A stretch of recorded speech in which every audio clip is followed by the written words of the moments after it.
Many restaurants are now open for the first time in weeks. Huntsville's Stovehouse welcomed people back after the adjusted health order.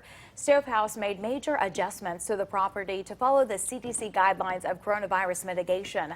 Stovehouse says it's ready with sanitizing stations and distance seating, but they don't know when people will return. WAAY 31 Stephen Dilsizian learned more about what's changed and how people can stay safe.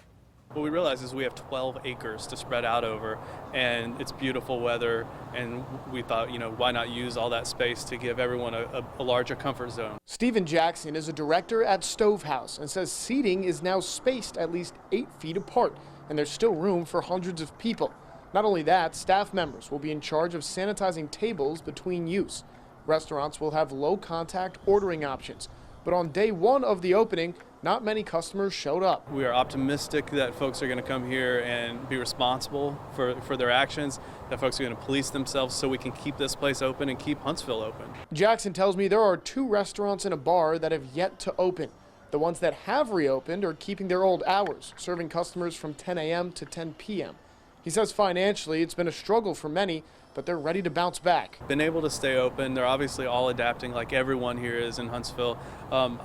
I know it's been hard on them and they've lost some employees.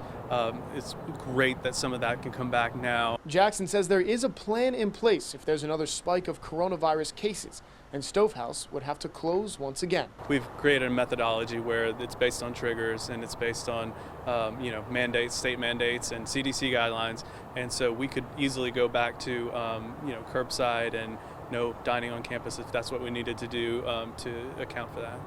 Stephen Dilsizian, WAAY 31 News. On Wednesday, the Porterhouse Bar will open. The other restaurants will open in the coming weeks. Stovehouse has its own security to help educate customers about the new safety guidelines.